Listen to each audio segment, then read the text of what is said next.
আজকে আমরা ঈশ্বরের বাক্য থেকে দেখব সাতটি পথ অনুসরণ করা উচিত নয়। খুবই গুরুত্বপূর্ণ বিষয়।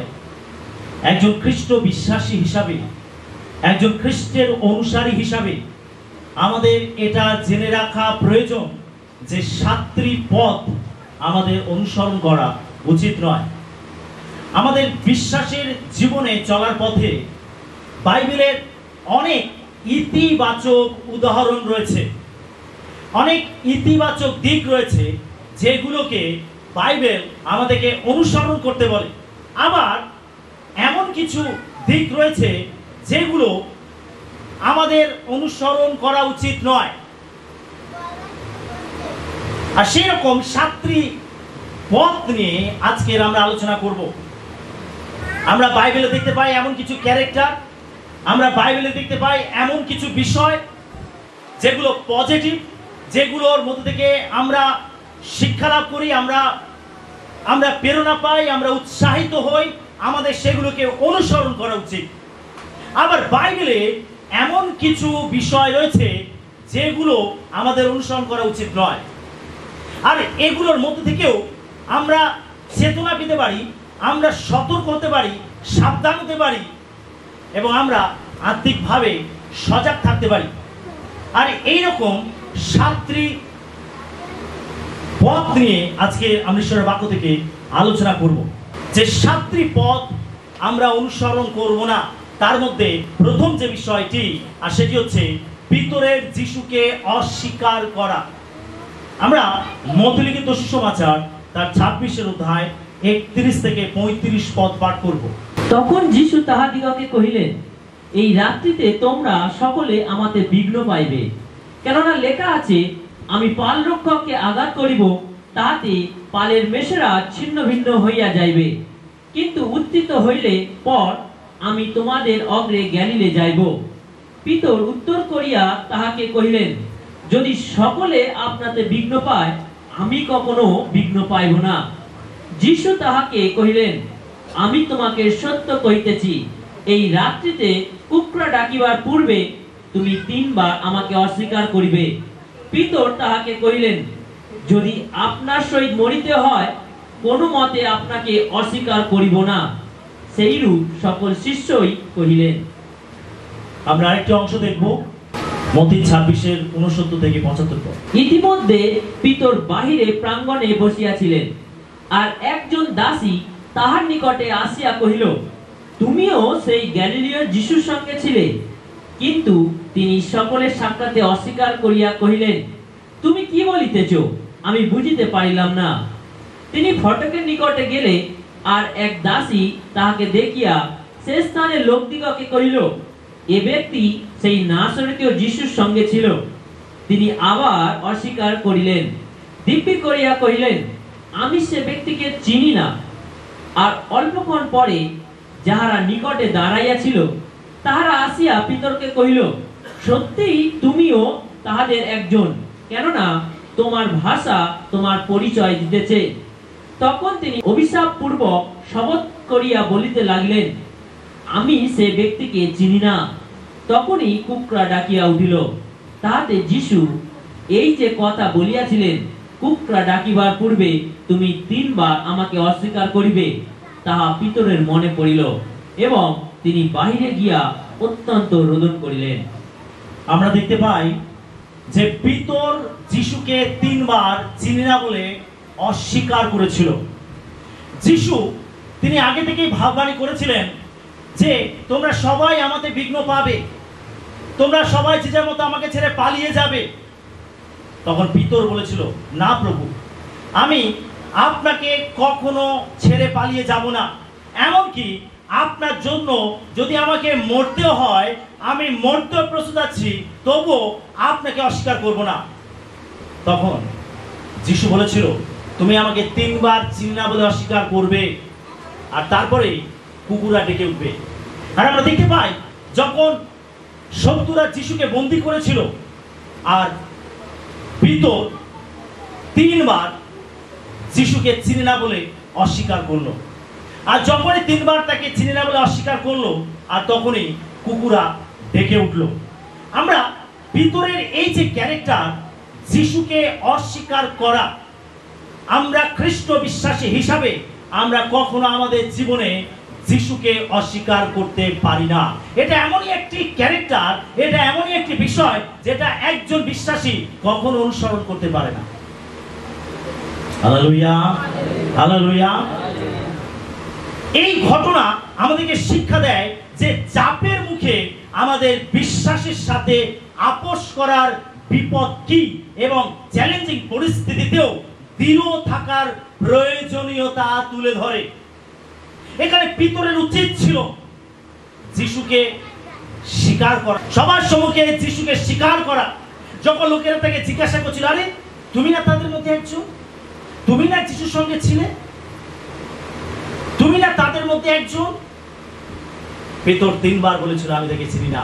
এখানে পিতরের উচিত ছিল যিশুকে সবার সামনে স্বীকার করা, কিন্তু পিতর এই চাপের মুখে পড়ে সে দুর্বল হয়ে গেছিল এবং সে যিশুকে 3 বার চিনি না বলে অস্বীকার করে ফেললো। যে 3.5 বছর যিশুর সঙ্গে ছিল, যে যিশুর অতি প্রিয় শিষ্য ছিল, 12 জনের মধ্যে আমরা দেখতে পাই 3 জন শিষ্যকে যিশু একটু পৃথক রেখেছিলেন, একটু আলাদা রেখেছিলেন, তাদেরকে একটু বেশি প্রায়োরিটি দিয়েছিলেন, তাদেরকে একটু বেশি গুরুত্ব দিয়েছিলেন। তারা অনেক সময় বিশেষ পরিস্থিতিতে, বিশেষ ঘটনায় তিনি তাদেরকে একটু আলাদা করেছিলেন। এই 3 জনের মধ্যে পিতর একজন ছিলেন, যিনি যিশুর অতি প্রিয় শিষ্য, অতি কাছের শিষ্য, যাকে যিশু ভালোবাসতেন। এই রকম শিষ্য ছিলেন পিতর। কিন্তু এই পিতর যিনি যিশুর নিকটে ছিলেন, কাছে ছিলেন, যখন পিতরের সামনে এরকম চাপ আসলো, এরকম পরীক্ষা আসলো, আর তখন এই চাপের মুখে পড়ে পিতর যিশুকে 3 বার অস্বীকার করে ফেললো। এই ঘটনা আমাদেরকে শিক্ষা দেয়, আমাদের জীবনে হয়তো এমন কোনো পরিস্থিতি আসতে পারে, এমন চাপের মুখোমুখি আমরা হতে পারি, এমন চ্যালেঞ্জের মুখোমুখি আমরা হতে পারি, আর সেই সময় আমরা যেন কখনো যিশুকে চিনি না বলে অস্বীকার না করি। আমেন। যেন আমরা কখনো যিশুকে অস্বীকার না করি। কি আমরা এটাকে অনুসরণ করবো নাকি? ও পিতর যিশুকে 3 বার চিনি না বলে অস্বীকার করেছিল, আমরাও কি যিশুকে 3 বার চিনি না বলে, বা হয়তো কোনো পরিস্থিতি আসলে পিতরের মতো কি আমরা যিশুকে অস্বীকার করবো? আমরা এটাকে কখনো অনুসরণ করতে পারি না, কখনো এটাকে অনুসরণ করতে পারি না। প্রিয় বিশ্বাসী, আপনি একজন খ্রিস্টের সন্তান হিসাবে আপনি জেনে রাখবেন, আপনার সামনে অনেক চ্যালেঞ্জ আসবে, আপনার সামনে অনেক বাধা বিঘ্ন সমস্যা আসবে, আপনার জীবনে অনেক তাড়না আসবে, আর সেই সময় আপনি কখনো পিতরের এই 3 বার অস্বীকার করাকে আপনি অনুসরণ করতে পারেন না। Amen, hallelujah, hallelujah. কি আমরা যিশুকে স্বীকার করবো তো? তবে কি খ্রিস্ট বিশ্বাসী? যদি আপনি বলেন হ্যাঁ আমি খ্রিস্ট বিশ্বাসী, তাহলে আপনার এই সুবিধা থেকে আপনাকে বঞ্চিত করা হবে, আপনাকে এক ঘরে করে দেওয়া হবে। আরে হতে পারে আপনাকে জীবন্ত জ্বালি দেওয়া হবে, হতে পারে আরে আপনাকে মেরে ফেলা হবে। বিভিন্ন তাড়না, বিভিন্ন চাপ, বিভিন্ন চ্যালেঞ্জ আপনার সামনে আসবে। আপনি তখন কি করবেন প্রিয় বিশ্বাসী? কি করবেন? হ্যাঁ,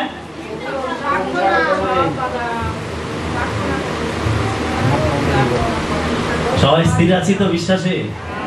হালেলুয়া। আমরা পিতরের এই ঘটনাকে কখনো অনুসরণ করতে পারি না। আমাদের জীবনে যতই চ্যালেঞ্জ আসুক, যতই পরীক্ষা আসুক, যতই বাধা বিঘ্ন সমস্যা আসুক, আমরা কখনো যিশুকে আমাদের জীবনে অস্বীকার করতে পারি না। যিশু কি বলছেন? তুমি যদি এই জগতের মাঝে আমাকে স্বীকার করো, আমি আমার পিতার সামনে তোমাকে স্বীকার করব। আর যদি এই পৃথিবীতে তুমি আমাকে অস্বীকার করো, আমি আমার পিতার সম্মুখে তোমাকে চিনি না বলে অস্বীকার করব। আমরা এখানে যা করব তার ফল আমরা স্বর্গেতে পাবো। আর সেই জন্য আমাদের জীবনে যতই চ্যালেঞ্জ আসুক, যতই চাপ আসুক, যতই সমস্যা আসুক, আমরা কখনো এটাকে যেন অনুসরণ না করি, যেন আমরা যিশুকে অকপটে স্বীকার করতে পারি। এর জোরে আমেন বলতে পারি। 2 নম্বর, ইহুদি শাসকরা ঈশ্বরের পরিবর্তে জনতাকে অনুসরণ করেছিল। আমরা যোহন লিখিত সুসমাচার তার 12 অধ্যায় 42 এবং 43 পদ পাঠ করব। তথাপি অধ্যক্ষদের মধ্যেও অনেকে তাহাতে বিশ্বাস করিল, কিন্তু ফরিসীদের ভয়ে স্বীকার করিল না, পাছে সমাজচ্যুত হয়। কেননা ঈশ্বরের কাছে গৌরব অপেক্ষা তাহারা বড় মনুষ্যদের কাছে গৌরব অধিক ভালোবাসিত। আমরা এখানে দেখতে পাই যিশুর সময় যখন যিশু এই পৃথিবীতে মানুষ হয়ে আমাদের পাপের বোঝা বহন করতে এসেছিলেন, আমাদের জায়গায় তিনি মৃত্যুবরণ করতে এসেছিলেন, আমাদের শাস্তি নিজের উপরে তুলে নিতে এসেছিলেন। সেই সময় যখন তিনি জেরুসালেমে বিভিন্ন জায়গায় উপদেশ দিচ্ছিলেন, শিক্ষা দিচ্ছিলেন, প্রচার করছিলেন, সুস্থতা দান করছিলেন, তিনি যখন অলৌকিক কাজগুলো করছিলেন, বহু মানুষ যিশুর অনুসারী হয়েছিল, তারা যিশুর চারিদিকে ভিড় করেছিল। আমরা সেই সময় দেখতে পাই ইহুদি শাসকরা, যারা অধ্যক্ষ ছিল, যারা ধর্মগুরু ছিল, যারা যাজক ছিল, যারা নেতৃত্ব দিচ্ছিল, জিহুদি সমাজকে যারা নেতৃত্ব দিচ্ছিল, যারা মসির ব্যবস্থাকে পালন করছিল, আমরা দেখতে পাই যে তারা ঈশ্বরকে গৌরব দেওয়ার পরিবর্তে, ঈশ্বরকে মহিমা দেওয়ার পরিবর্তে, ঈশ্বরের কাছ থেকে মহিমা প্রশংসা পাওয়ার পরিবর্তে তারা মানুষের প্রশংসা বেশি ভালোবেসেছিল, তারা মানুষকে বেশি প্রায়োরিটি দিয়েছিল। আমরা এটা কখনো করতে পারি না। একজন খ্রিস্ট বিশ্বাস হিসাবে আমরা কখনো এটা করতে পারি না। একজন খ্রিস্ট বিশ্বাস হিসাবে আমরা সেই প্রশংসা, সেই গৌরবের আশা করব যেটা ঈশ্বরের কাছ থেকে আসে। আমেন।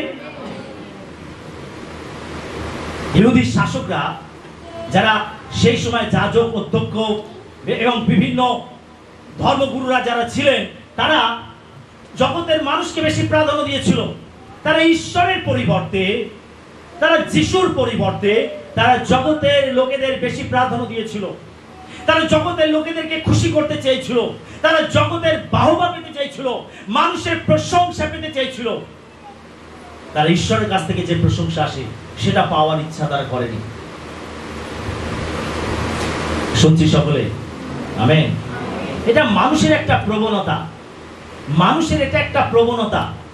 মানুষ জগতের প্রশংসা পেতে পছন্দ করে, মানুষ লোকেদের কাছ থেকে আসা প্রশংসা পেতে বেশি পছন্দ করে।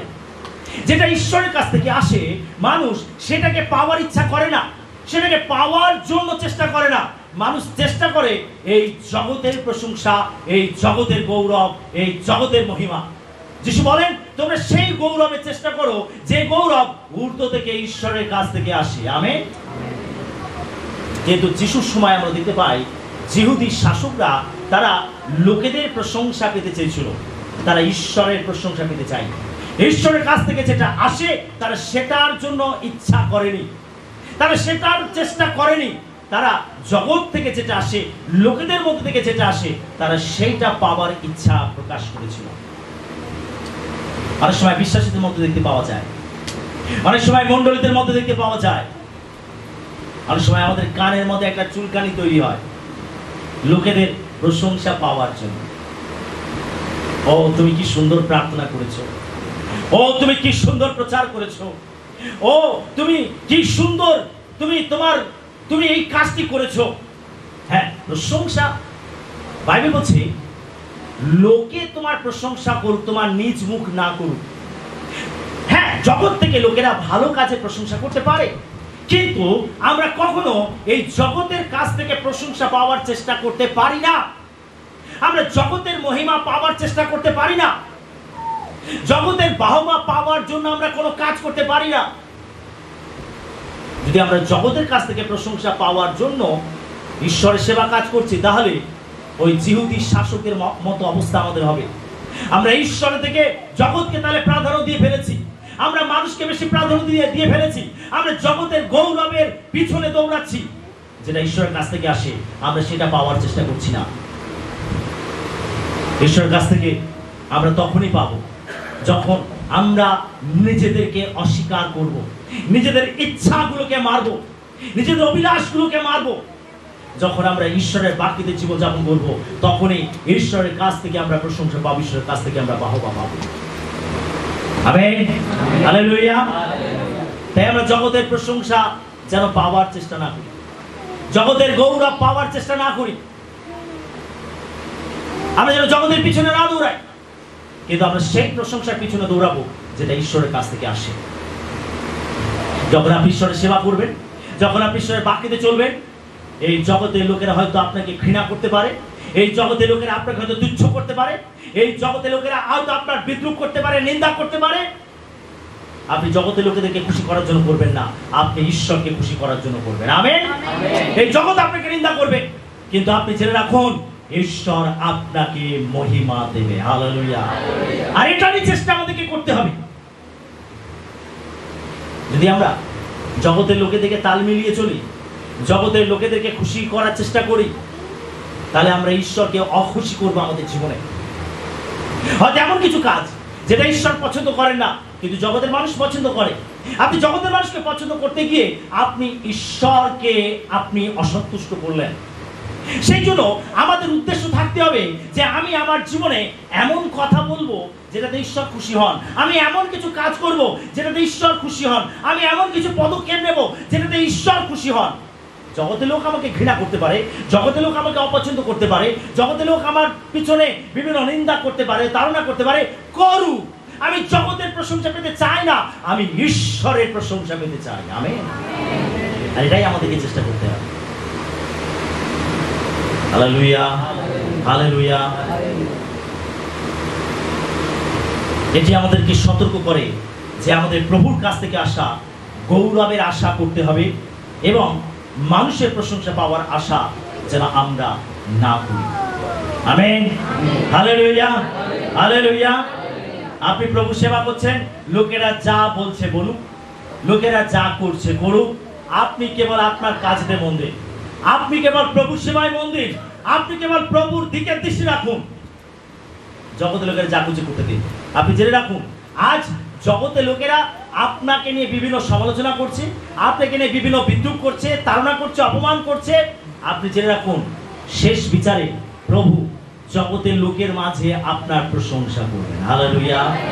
আর সেই দিনে আজকে যারা নিন্দা করছে, আজকে যারা সমালোচনা করছে, আজকে যারা বিদ্রুপ করছে, তারা সেই দিনে অবাক হবে এবং তারা সেই দিনে দুঃখিত হবে, তারা সেই দিনে অপমানিত হবে। আজকে হয়তো আপনি অপমানিত হচ্ছেন, কিন্তু আপনি সেই দিনে মহিমান্বিত হবেন, প্রভু আপনাকে মহিমান্বিত করবেন। আর সেই দিনে আজকে যারা আপনাকে অপমান করছে তারা সেই দিনে লজ্জিত হবে। হালেলুয়া। সেই জন্য আমরা সেই গৌরবের চেষ্টা করব যেটা ঈশ্বরের কাছ থেকে আসে, আমরা সেই প্রশংসার পিছনে দৌড়াবো যেটা ঈশ্বরের কাছ থেকে আসে। আমরা দেখতে পাই যিশুর সময় জিহুদি শাসকেরা তারা জগতের মানুষকে খুশি করতে চেয়েছিল। যদি আমরা পিলাতকে দেখি, পিলাত কি করেছিল? পিলাত জগতের লোকেদেরকে খুশি করেছিল, জিহুদি শাসকদেরকে খুশি করেছিল। তার কারণ পিলাত জানতো যদি কোনো গোলযোগ, কোনো অশান্তির খবর সম্রাটের কাছে গেছে, তাহলে আমার গদি স্থির থাকবে না, আমার আসন, আমার চেয়ার ঠিক থাকবে না, আমাকে সিংহাসনচ্যুত করবে, আমাকে দায়িত্ব থেকে সরিয়ে দেবে। সে ছিল দেশাধ্যক্ষ, সেই জন্য দেশের মধ্যে যা কিছু ঘটনা ঘটবে তার কৈফিয়ত তাকে সম্রাটকে দিতে হবে। আর তাই পিলাত এটা জেনেও যে যিশু নির্দোষ, নিরপরাধ, এটা জেনেও পিলাত তার গদির ভয়তে, তার গদিকে বাঁচাতে জিহুদি শাসকদেরকে খুশি করেছিল। আর তাই সে যিশুকে ক্রুশেতে দিয়েছিল। পিলাত যিশু খুব কোনো দোষ খুঁজে পায়নি। পিলাত 3 বার জনসমুখে স্বীকার করে বলেছিল, আমি ইহার কোনো দোষ পাইতেছি না। যিশু কোনো দোষ পিলাত খুঁজে পায়নি, তার সত্ত্বেও সে জিহুদি শাসকদেরকে, জিহুদি লোকেদেরকে সন্তুষ্ট করার জন্য যিশুকে ক্রুশীয় মৃত্যুদণ্ডের শাস্তি ঘোষণা করেছিল। বিশ্বাসী, আজকে আমরা যেন জগৎকে খুশি করার জন্য, লোকেদেরকে খুশি করার জন্য যেন ঈশ্বরকে অসন্তুষ্ট না করি, মানুষের প্রশংসা পাওয়ার জন্য যেন আমরা ঈশ্বরকে অসন্তুষ্ট না করি।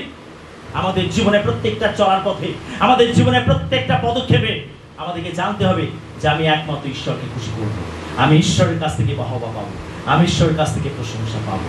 জগৎ তুচ্ছ করছে করুক, জগৎ অপমান করছে করুক, জগৎ তুচ্ছ তাচ্ছিল্য করছে করুক, আপনি জেনে রাখুন ঈশ্বর একদিন আপনাকে সবার সামনে মহিমান্বিত করবেন, প্রশংসিত করবেন। হালেলুয়া।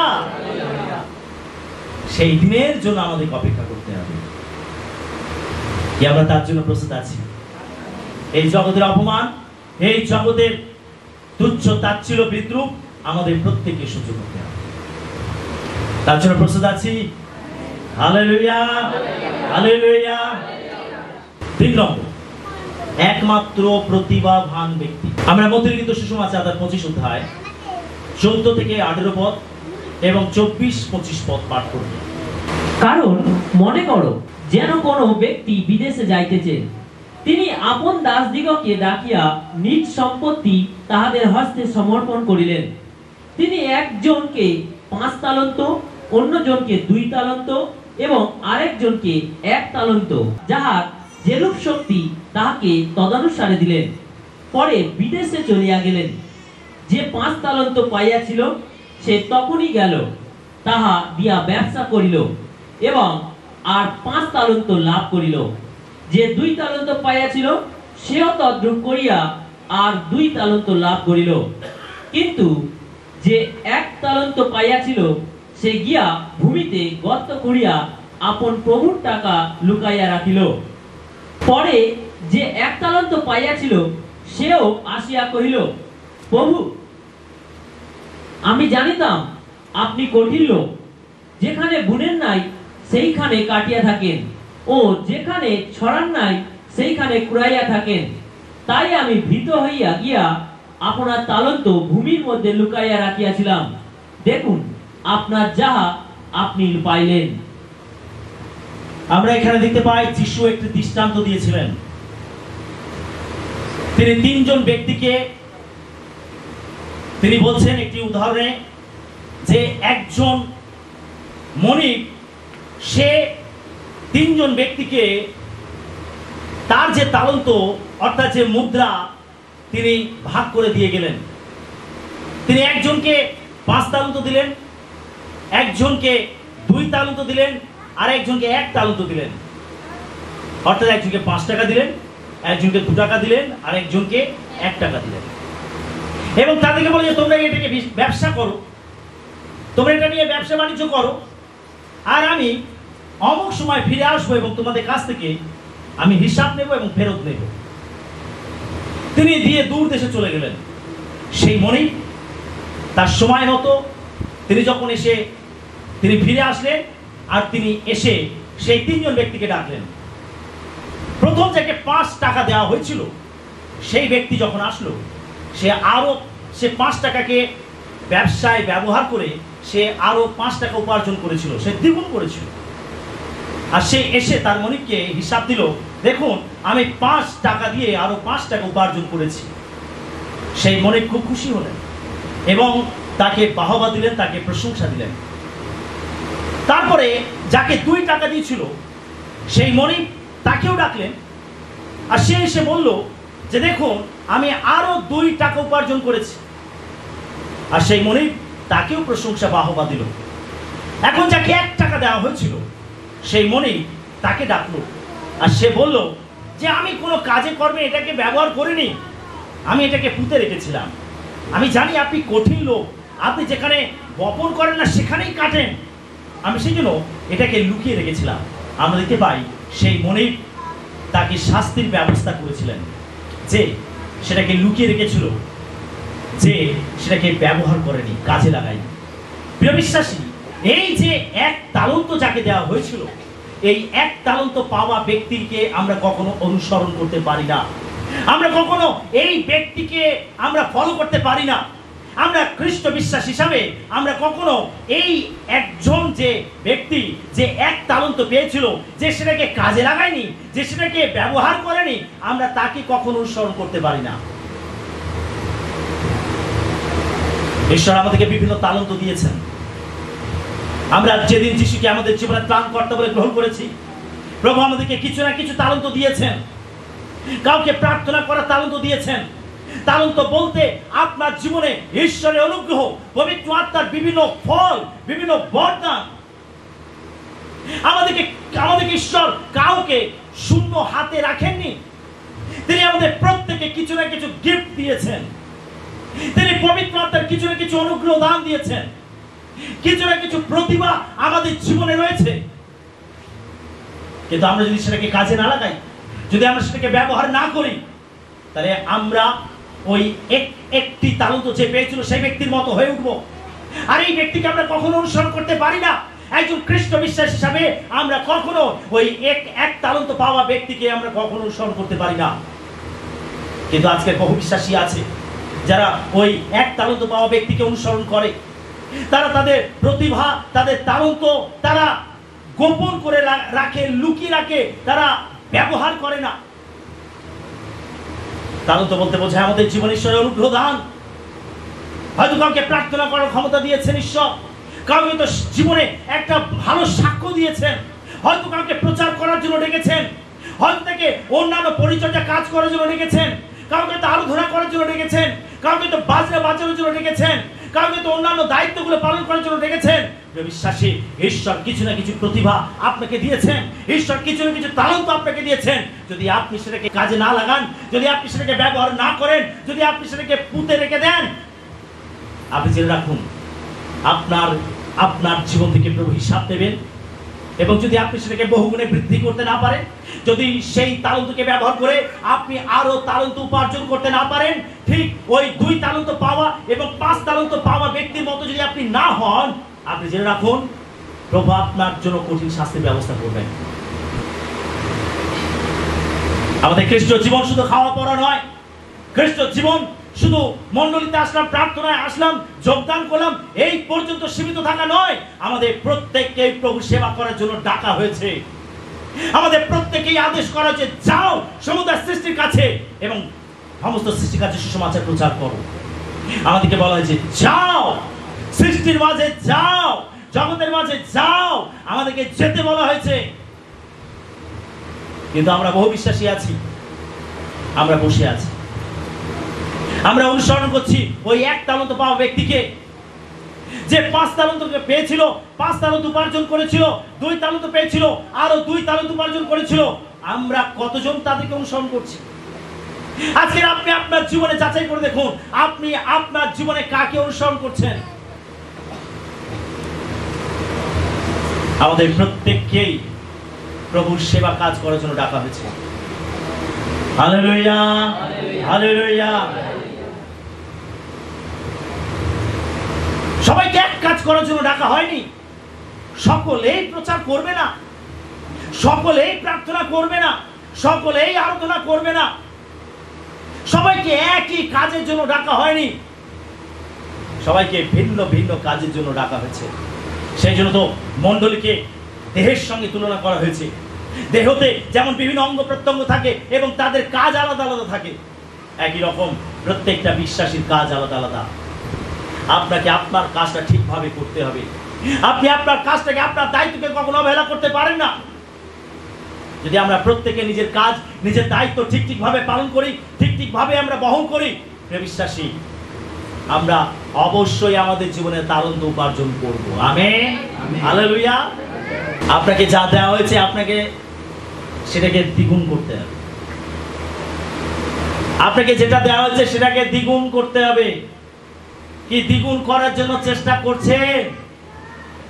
প্রশ্ন করুন নিজেকে, আপনি কি দ্বিগুণ করার জন্য চেষ্টা করছেন? প্রভুর জন্য কি কোনো কাজ করছেন? ঈশ্বরের রাজ্যের জন্য কি কোনো কাজ করছেন, নাকি চুপচাপ বসে রয়েছেন? প্রভু আপনাকে তালন্ত দিয়েছেন, আপনাকে পরিত্রাণ দিয়েছেন, আপনার জীবনে বিশেষ করার টেস্টিমনি দিয়েছেন, আপনি সেটাকে গর্ত খুঁড়ে আর মাটির মধ্যে পুঁতে রেখে দিয়েছেন। যিশু বলছেন, প্রদীপ জেলে কেউ খাটের নিচে রাখে না, ধামা চাপা দিয়ে রাখে না, সেটা দীপাধারের উপরেই রাখে, যাতে যারা ঘরের মধ্যে প্রবেশ করবে তারা আলো দেখতে পায়। প্রভু আপনার জীবনে প্রদীপ জ্বেলেছেন, প্রভু আপনাকে আলো স্বরূপ করেছেন। প্রভু চান যেন আপনি অন্যের জীবনকে আলোকিত করেন। আপনার কথার দ্বারা, আপনার জীবনযাপনের দ্বারা, আপনার সাক্ষ্যের দ্বারা, আপনার প্রচারের দ্বারা, আপনার প্রার্থনার দ্বারা, আপনার আরাধনার দ্বারা, আপনার সেবা কাজ করার দ্বারা যেন লোকের জীবনকে আপনি আলোকিত করতে পারেন। হালেলুয়া। সেই জন্য আপনাকে ডাকা হয়েছে। আপনি সেই কাজ করছেন তো? আপনি করছেন তো? প্রশ্ন করুন নিজেকে, কাকে অনুসরণ করছেন আপনি? খ্রিস্ট বিশ্বাস হিসাবে আমরা কখনো ওই 1 তালন্ত পাওয়া ব্যক্তিকে অনুসরণ করতে পারি না। আমেন। 4 নম্বর, ধনী যুবকের সম্পদের প্রতি আসক্তি। আমরা মধ্যলিখিত সুসমাচার তার 19 অধ্যায় 16 থেকে 22 পদ। আর দেখো, এক ব্যক্তি আসিয়া তাহাকে বলিল, হে গুরু, অনন্ত জীবন পাইবার জন্য আমি কিরূপ সৎকর্ম করিব? তিনি তাহাকে কহিলেন, আমাকে সতের বিষয় কেন জিজ্ঞাসা করো? সৎ একজন মাত্র আছে, কিন্তু তুমি যদি জীবনে প্রবেশ করিতে ইচ্ছা করো তবে আজ্ঞা সকল পালন করো। সে কহিল, কোন কোন আজ্ঞা? যিশু বলিলেন, এই নরহত্যা করিও না, ব্যভিচার করিও না, চুরি করিও না, মিথ্যা সাক্ষ্য দিও না, পিতা ও মাতাকে সমাদর করিও এবং তোমার প্রতিবাসীকে আপনার মতো প্রেম করিও। সেই যুবক তাহাকে কহিল, আমি এই সকলই পালন করিয়াছি, এখন আমার কি ত্রুটি আছে? যিশু তাহাকে কহিলেন, যদি সিদ্ধ হইতে ইচ্ছা করো তবে চলিয়া যাও, তোমার যাহা যা আছে বিক্রয় করো এবং দরিদ্রদিগকে দান করো, তাতে স্বর্গে ধন পাইবে। আর আইসো আমার পশ্চাৎগামী হও। কিন্তু এই কথা শুনিয়া সেই যুবক দুঃখিত হইয়া চলিয়া গেল, কারণ তাহার বিস্তর সম্পত্তি ছিল। আমরা দেখতে পাই যিশুর কাছে একজন যুবক আসলেন। সে একজন ধনবান যুবক ছিল। যিশুর কাছে এসে বলছে, প্রভু, অনন্ত জীবন পেতে গেলে আমাকে কি করতে হবে? যিশু তাকে বলছেন যে যাও, মসির ব্যবস্থায় যা আছে তুমি তাই করো। সে তখন উত্তর দিচ্ছে, এগুলো তো আমি ছোটবেলা থেকে করে আসছি, তাহলে আমার জীবনে আর কি করার বাকি আছে? যিশু বলছে, ঠিক আছে, তোমার যে সম্পত্তি আছে তা বিক্রি করো, দরিদ্রদেরকে দান করো, আর আমার পশ্চাৎগামী হও। দেখুন, এই ধনবান যুবককে প্রভু আহ্বান করেছিলেন তাকে অনুসরণ করার জন্য। তুমি আমার পশ্চাৎগামী হও, তোমার সম্পদ বিক্রি করো, দরিদ্রদেরকে দান করো, আর আমার পশ্চাৎ এসো। যিশু তাকে অনুসরণ করার আহ্বান জানিয়েছিলেন। কিন্তু এই ধনবান যুবক সে দুঃখিত হয়ে ফিরে গেছিল। তার কারণ তার বিস্তর সম্পত্তি ছিল, তার অনেক ধন সম্পদ ছিল, আর এই ধনের মায়া, এই সম্পদের মায়া তাকে অনন্ত জীবন থেকে বঞ্চিত করে দিল। সে এইগুলোর লোভের জন্য, সম্পদকে অনুসরণ করার জন্য, সম্পদের পশ্চাৎগামী হওয়ার জন্য সে যিশুর পশ্চাৎগামী হতে পারল না।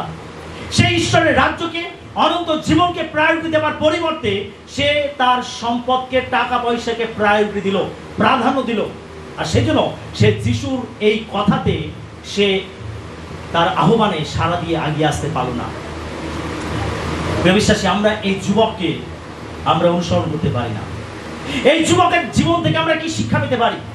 এই যুবকের জীবন থেকে আমরা কি চেতনা পেতে পারি? আমরা এই চেতনা পেতে পারি যে আমাদেরকে এই জগতের সম্পদের থেকে, জগতের সুখ স্বাচ্ছন্দ্যের থেকে আমাদের প্রত্যেককে ঈশ্বরের রাজ্যকে প্রায়োরিটি দিতে হবে। আমেন।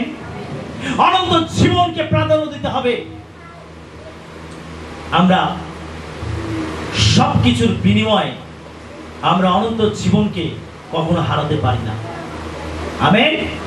আমরা সবকিছুর বিনিময়ে আমরা অনন্ত জীবনকে কখনো হারাতে পারি না, বরং অনন্ত জীবনের জন্য আমরা সবকিছু হারাতে যেন প্রস্তুত থাকি। আমেন। হালেলুয়া। এই ধনবান যুবক, তার জীবনে আসক্তিকরণ ছিল টাকা, ধন, সম্পদের প্রতি, আর সেই জন্য সে অনন্ত জীবনকে সে তুচ্ছ জ্ঞান করেছিল এবং সে তার টাকা পয়সার মোহের জন্য সে অনন্ত জীবনকে সে হারিয়ে ফেলেছিল। আমরা এই ধনবান যুবককে কখনো অনুসরণ করতে পারি না।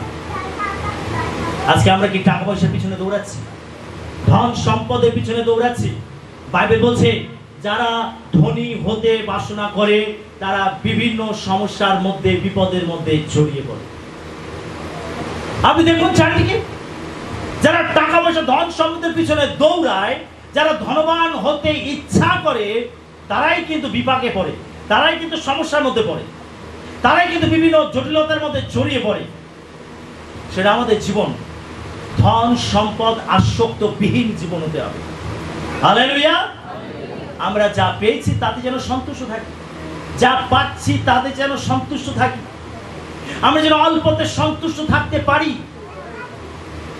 প্রভু আমাকে যা দিয়েছেন আমি যেন তাতেই সন্তুষ্ট থাকতে পারি। বলেন, আমি অল্পতে সন্তুষ্ট থাকতে শিখেছি। আমাদের জীবনে অল্পতে সন্তুষ্ট থাকতে শিখতে হবে। খ্রিস্টীয় জীবন হলো ত্যাগের জীবন। এই ধনবান যুবকের জীবনে ত্যাগের সুযোগ এসেছিল, কিন্তু সে তার জীবনে ত্যাগ স্বীকার করতে পারেনি, আর তাই সে অনন্ত জীবনকে হারিয়েছিল।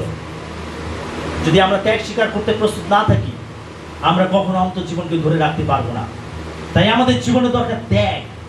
আমরা জগতের টাকা পয়সা ধন সম্পত্তি থেকে আমরা যেন কখনো ঈশ্বরের রাজ্যকে আমরা সামান্য জ্ঞান না করি, বরং আমরা যেন টাকা পয়সা ধন সম্পদকে সামান্য জ্ঞান করি। Hallelujah, hallelujah.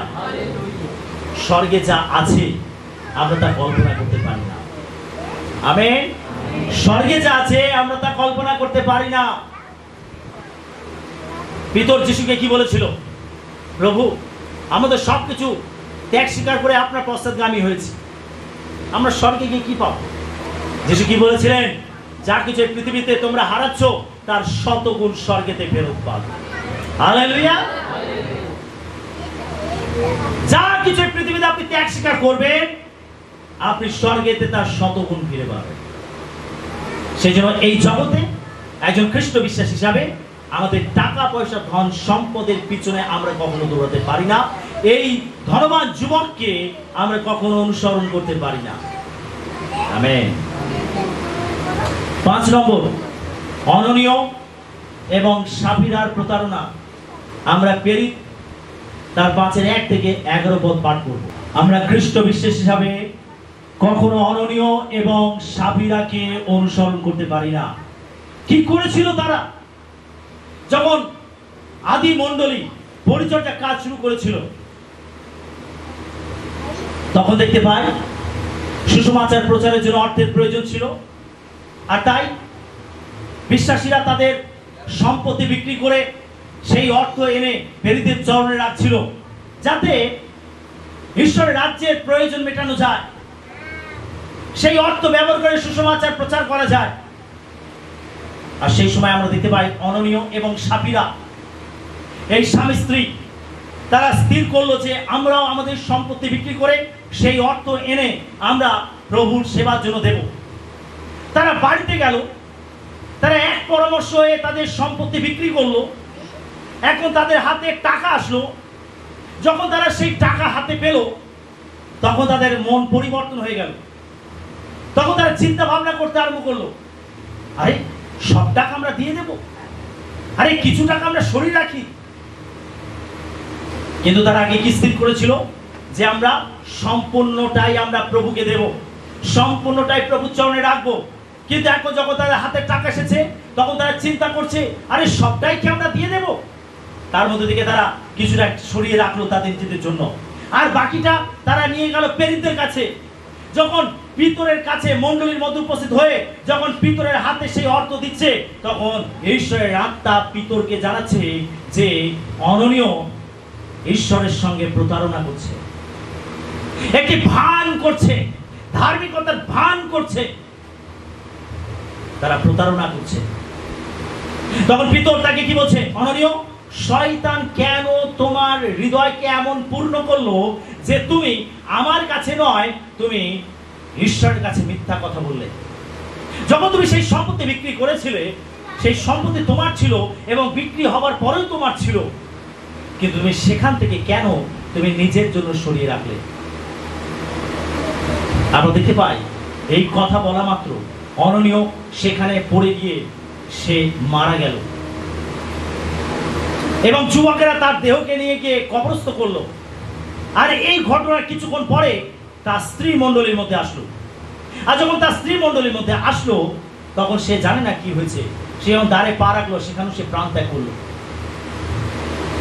বিশেষ সেই দাম্পত্যের জীবন থেকে আমরা শিক্ষা লাভ করতে পারি যে আমরা কখনো কখনো আমরা মেকি অভিনয় করতে পারি না, আমরা কখনো প্রতারণা করতে পারি না।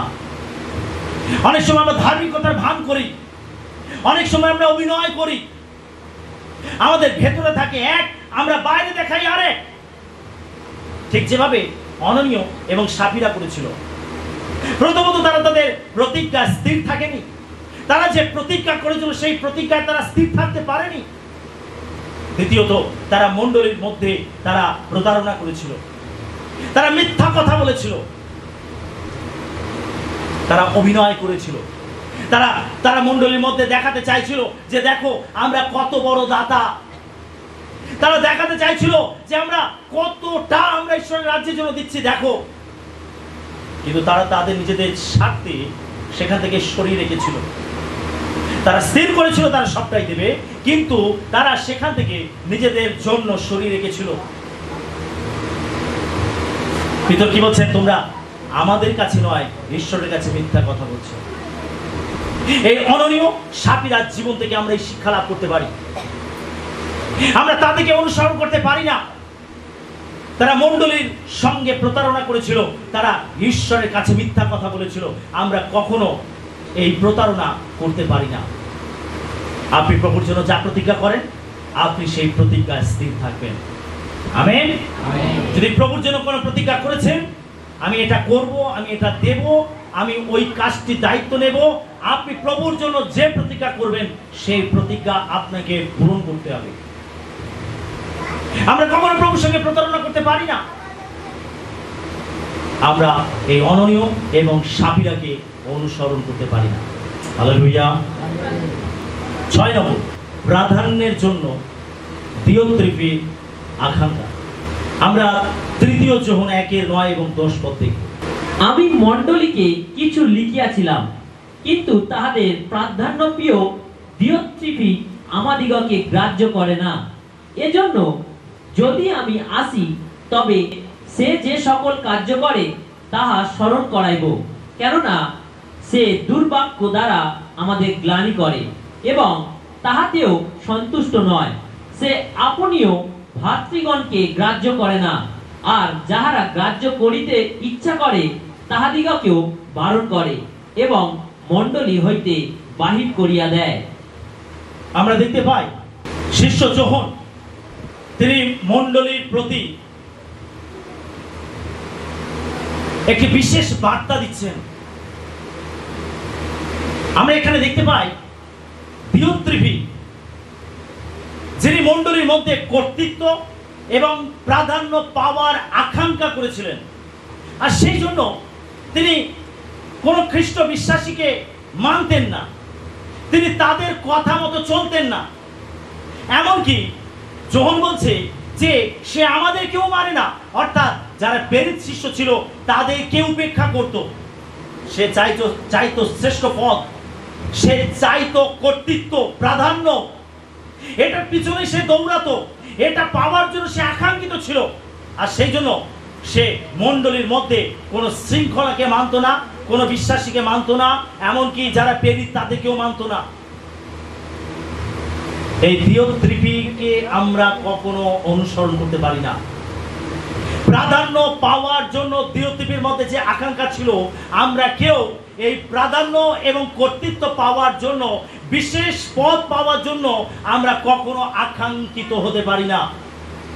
মণ্ডলীর মধ্যে এরকম অনেকের বাসনা থাকে, অনেকের ইচ্ছা থাকে বিশেষ পদ পাওয়ার, বিশেষ কর্তৃত্ব পাওয়ার। আর যারা এই পদের পিছনে দৌড়েছে, যারা এই কর্তৃত্ব পাওয়ার পিছনে দৌড়েছে, যারা প্রাধান্য পাওয়ার পিছনে দৌড়েছে, যারা এটার জন্য আকাঙ্ক্ষিত হয়েছে, তারাই আত্মিক জীবনে পড়েছে। আমরা কখনো এগুলোর পিছনে দৌড়াতে পারি না। জানবেন পরিচর্যা পদ ঈশ্বর থেকে আসে। আমেন। পরিচর্যা পদ ঈশ্বর থেকে আসে। তাই পৌল শিক্ষা দিয়েছেন যে পরিচর্যা আমি করছি, এই পরিচর্যা পদ কোনো মানুষ আমাকে দেয়নি, কিন্তু ঈশ্বর আমাকে এই পরিচর্যা পদ দিয়েছেন। আমাদেরকে জানতে হবে পরিচর্যা পদ ঈশ্বর থেকে আসে। তাই আমরা কোনো পদের পিছনে দৌড়াতে পারি না। যদি ঈশ্বর কাউকে বেঁচে থাকেন, যদি ঈশ্বর কাউকে মনোনীত করে থাকেন, তাহলে সে সেই কোনো পদ সে লাভ করতে পারে। ঈশ্বর তার জন্য যেটা বাছাই করে রাখেন। যে কোনো পদ হতে পারে, যে কোনো কাজ হতে পারে, যে কোনো দায়িত্ব হতে পারে। অনেক সময় বিশ্বাসীদের মধ্যে দেখা যায় ঈর্ষা, অনেক সময় দেখা যায় প্রতিযোগিতা। আরে আমি ওই পদটি পাবো, আরে ওইটা আমাকে পেতে হবে। অনেক সময় বিশ্বাসীদের মধ্যে এই পদ পাওয়ার জন্য প্রতিযোগিতা দেখতে পাওয়া যায়। অনেক মণ্ডলী আছে যেখানে ভোটাভুটি হয়, পদ পাওয়ার জন্য ভোটাভুটি হয়। আর এটা খুবই লজ্জাজনক বিষয়, খুবই লজ্জাজনক বিষয়। প্রিয় বিশ্বাসী, কোন পদ, কোন কর্তৃত্ব পাওয়ার আকাঙ্ক্ষা যেন আমরা না করি, এই দিওত্রেফি তাই করেছিল। তাই এখানে যোহন তার পত্রে তিনি বলছেন যে এই দিওত্রেফি যে কোনো খ্রিস্টীয় ভাইদেরকে মানে না, সে সবাইকে উপেক্ষা করে, এমনকি আমাদেরও কথা সে শোনে না, সে চায় প্রাধান্য পেতে। মণ্ডলীর মধ্যে এরকম দিওত্রেফি যদি থাকে, তাহলে সেই মণ্ডলীর মধ্যে অশান্তি, গোলযোগ, বিবাদ দেখতে পাওয়া যায়, অশান্তি দেখতে পাওয়া যায়, ঈশ্বরের উপস্থিতি নষ্ট হয়ে যায়, অনেক বিশ্বাসী হৃদয় ভেঙে যায়। সেটা একজন খ্রিস্ট বিশ্বাস হিসাবে আমরা কখনো এই দিওত্রেফির মতো আমরা পদ পাওয়ার আকাঙ্ক্ষা করতে পারি না, প্রাধান্য পাওয়ার আকাঙ্ক্ষা করতে পারি না। সকলে জোরে বলি আমেন।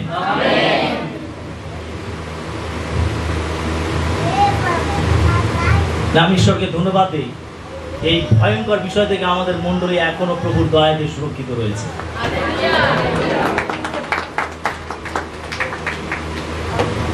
এটা একটা ভয়ঙ্কর ব্যাপার, যেন আমরা কখনো পদের পিছনে না দৌড়াই, কখনো কর্তৃত্ব পাওয়ার পিছনে না দৌড়াই। Amen, hallelujah. এটা ভয়ঙ্কর ব্যাপার। আমরা কখনো এই দিওত্রেফির পদ পাওয়ার বা প্রাধান্য পাওয়ার আকাঙ্ক্ষাকে অনুসরণ করতে পারি না। 7 নম্বর শেষ বিষয় আমরা দেখব, জগতের প্রতি দিমার ভালোবাসা। আমরা 2 তিমথিও তার 4:10 পদ দেখব। কেননা দিমা এই বর্তমান যুগ ভালোবাসাতে আমাকে ত্যাগ করিয়াছে এবং থিসলুনিকিতে গিয়াছে, কিসকিয়ন্তে, গালাতিয়াতে, দালমাতিয়াতে গিয়াছে। আমরা এখানে দেখতে পাই দিমা, এই দিমার জীবন দেখুন, দিমার সম্বন্ধে বাইবেলে বিশেষ ভাবে ব্যক্ত করা নেই, বিশেষভাবে লেখা নেই। এবং এই দিওত্রেফি যে ক্যারেক্টার আমরা এর আগের পয়েন্টে দেখেছি, তার সম্বন্ধেও বিশেষ কিছু লেখা নেই, কিন্তু অল্প একটু লেখা রয়েছে যেখান থেকে আমরা চেতনা লাভ করতে পারি, সতর্ক হতে পারি, সাবধান হতে পারি। আমরা দিমার জীবন সম্বন্ধে বিশেষ কিছু আমরা দেখতে পাই না। আমরা এটা জানতে পারি যে প্রেরিত পৌলের যে প্রচারের দল ছিল, সেই প্রচারের দলে প্রেরিত পৌলের সঙ্গে সহকর্মী রূপে এই দিমা কাজ করত। যেমন আমরা মার্ককে দেখতে পাই, যিনি মার্ক লিখিত সুসমাচার লিখেছেন। এই মার্ক তিনিও একজন ভৃত্য হিসাবে প্রেরিত পৌলের প্রচারের দলের সঙ্গে থাকতো এবং সে পরিচর্যার কাজে দেখাশোনা করত। আর এই দিমাও এই প্রচারের দলে ছিল এবং প্রেরিত পৌলের সঙ্গে থাকতো এবং সেও সুসমাচার প্রচারের অভিযানে তার সহকর্মী রূপে তার সঙ্গে কাজ করছিল। কিন্তু প্রেরিত পৌল তিনি কি বলছেন দিমার সম্বন্ধে? তিনি বলছেন যে দিমা এই বর্তমান যুগকে ভালোবাসাতে আমাকে ত্যাগ করিয়াছে। শুনছেন সকলে?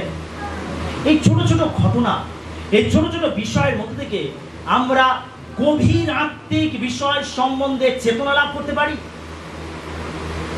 দিমার এই পতন থেকে আমরা সাবধান হতে পারি, সতর্ক হতে পারি। দিমা কি ভালোবেসেছিল? জগৎকে ভালোবেসেছিল, আর জগৎকে ভালোবেসে সে পরিচর্যা কাজকে তুচ্ছ জ্ঞান করেছিল। সেই যাকবের পত্রে লেখা রয়েছে যে জগৎকে ভালোবাসে সে ঈশ্বরকে ভালোবাসতে পারে না। যে জগৎকে প্রেম করে সে ঈশ্বরকে তার নিজের শত্রু করে তোলে। আমরা জগৎকে ভালোবাসবো, আবার ঈশ্বরকে ভালোবাসবো, আমরা দুয়েতে তাল মিলিয়ে কখনো চলতে পারি না। আমাদের যে কোনো একটাকে বেছে নিতে হবে, হয় ঈশ্বরকে না হয় জগৎকে। যে জগৎকে ভালোবাসবে সে কখনো ঈশ্বরকে ভালোবাসতে পারবে না। আপনি দেখুন জগতের লোকেদেরকে, আপনি দেখুন যারা জগতের মধ্যে জীবন যাপন করছে, আপনি তাদেরকে দেখুন। যারা এখনো পরিত্রাণ পায়নি, সুসমাচার পায়নি, যারা খ্রিস্টকে বিশ্বাস করেনি, যারা সত্যকে জানতে পারেনি, আপনি তাদের জীবনকে দেখুন। যারা পাপের মধ্যে রয়েছে, আপনি তাদের জীবনকে দেখুন। জগতের প্রতি তাদের কত মোহ, জগতের প্রতি তাদের কত ভালোবাসা। এই পার্টি সেই পার্টি, এই আমোদ সেই প্রমোদ, বিভিন্ন প্রকার ঘুরতে যাওয়া, আনন্দ ফুর্তি করা, বিভিন্ন আড্ডা, আপনি তাদের দিকে চেয়ে দেখুন। তারা জগৎকে কিভাবে ভালোবাসে, তারা জগৎকে উপভোগ করে। আর বাইবেল বলছে যে জগৎকে ভালোবাসে সে ঈশ্বরকে ভালোবাসতে পারে না। জগতের সহিত মিত্রতা, ঈশ্বরের সহিত শত্রুতা। দিমা জগৎকে ভালোবেসেছিল বলে সে এই সুসমাচার প্রচারের কাজকে কন্টিনিউ করতে পারেনি, তাকে থামতে হয়েছিল, তাকে পিছনের জীবনে ফিরে যেতে হয়েছিল। এই জগৎ আপনাকে পিছনের দিকে টানবে। আপনি যে জগৎকে না বলে আপনি প্রভুর কাছে ফিরে এসেছেন, যে জগৎকে ত্যাগ করে আপনি প্রভুর কাছে এসেছেন, আপনি জেনে রাখুন এই জগৎ সবসময় আপনাকে পিছনের দিকে টানবে। আপনি যে পাপ কাজগুলো ছেড়েছেন সেগুলো আপনাকে পিছনের দিকে টানবে। কিন্তু একজন খ্রিস্ট বিশ্বাস হিসাবে আপনি কখনো পিছনের দিকে তাকাতে পারেন না, কারণ যিশু বলছেন কেউ লাঙলে হাত দিয়ে পিছনে ফিরে তাকায় না। লাঙলে হাত দিয়ে সবাই সামনের দিকে তাকায়। যে কৃষক চাষ করছে, যে তার ভূমিতে লাঙল দিচ্ছে, তাকে লাঙলে হাত দিয়ে তাকে সামনের দিকেই তাকাতে হবে। আপনি যখন লাঙলে হাত দিয়েছেন আপনাকে সামনের দিকেই তাকাতে হবে। আপনি পিছনের দিকে তাকাতে পারেন না, আপনি পশ্চাৎগামী হতে পারেন না। এই জগৎ আপনাকে পিছনের দিকে টানবে। যে জগৎকে ভালোবাসবে সে কখনো প্রভুর সেবা করতে পারবে না, সে তার ধার্মিকতার জীবনকে ধরে রাখতে পারবে না, সে তার প্রার্থনাশীল জীবনকে বৃদ্ধি করতে পারবে না। সেই জগৎকে আমরা কখনো ভালোবাসতে পারি না। দিমা জগৎকে ভালোবেসে ফেলেছিল, আর তাই সে সুসমাচার প্রচারের অভিযানকে ছেড়ে সে তার পুরাতন জীবনে ফিরে গেছিল। এই জগতে অনেক রঙ্গরস রয়েছে, এই জগতে অনেক জাগতিকতা রয়েছে, এই জগতে অনেক আনন্দ ফুর্তি রয়েছে। যখন ইসরায়েল জাতি তারা মিশর থেকে বেরিয়ে এসেছিল, যখন তারা কোনো বাধার সম্মুখীন হয়েছে, সমস্যার সম্মুখীন হয়েছে, তখনই তারা অভিযোগ করেছে আমরা মিশরে ভালো ছিলাম। এই আমাদেরকে কোথায় নিয়ে আসলে মসি? আরে এখানে একটু জল নেই, আরে এখানে মাংস নেই, আরে এখানে এই একই খাবার কি আমাদের আর ভালো লাগছে না। এ কোথায় নিয়ে আসলে? আমরা মিশরেই ভালো ছিলাম। মিশর হলো আমাদের পাপের জীবনের প্রতীক চিহ্ন, মিশর হলো আমাদের পুরাতন জীবনের প্রতীক চিহ্ন, মিশর হলো জগতের প্রতীক চিহ্ন। অনেক সময় অনেক বিশ্বাসী আফসোস করে, যখন পরীক্ষার মধ্যে পড়ে, সমস্যার মধ্যে পড়ে, তখন অনেক বিশ্বাসী আফসোস করে, ও আমার পুরাতন জীবনটাই ভালো ছিল। কি তাই? আরে আমরা অনেকে না তো বলছি, কিন্তু অনেক সময় অনেকে আফসোস করে, আরে আমার পুরাতন জীবনটাই ভালো ছিল। ও বন্ধুদের সঙ্গে কত আনন্দ করতাম, আরে ভালো ভালো সিনেমা দেখতে যেতে পারতাম, আর এখন শুধু প্রার্থনা করো।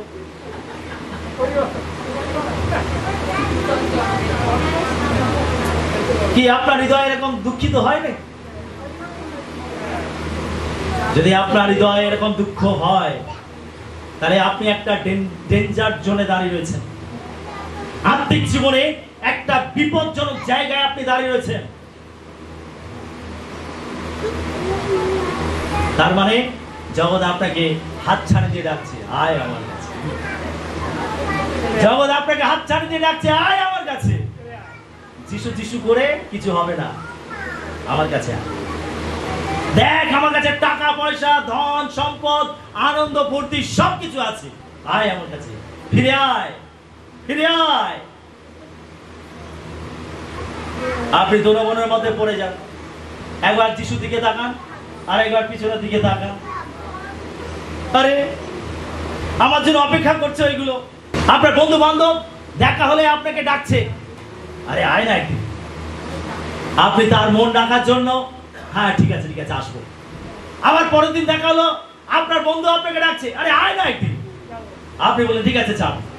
এইভাবে বারবার ডাকতে ডাকতে আপনি একদিন বন্ধুদের মাঝে গিয়ে পৌঁছে গেলেন, আর যেদিন গেলেন সেদিন আপনার আত্মিক জীবন ধ্বংস হয়ে গেল। বিশ্বাসী, জগৎ আপনাকে পিছনে ডাকছে।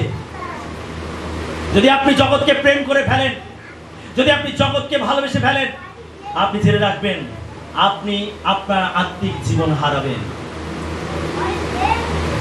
দিমা জগৎকে ভালোবেসে সে প্রেরিত পৌলকে ত্যাগ করেছিল, প্রেরিত পৌলকে ত্যাগ করার অর্থ সুসমাচারের কাজকে পরিত্যাগ করা, সাক্ষ্যের জীবনকে ত্যাগ করা, পরিত্রাণের জীবনকে ত্যাগ করা, অনন্ত জীবনকে ত্যাগ করা।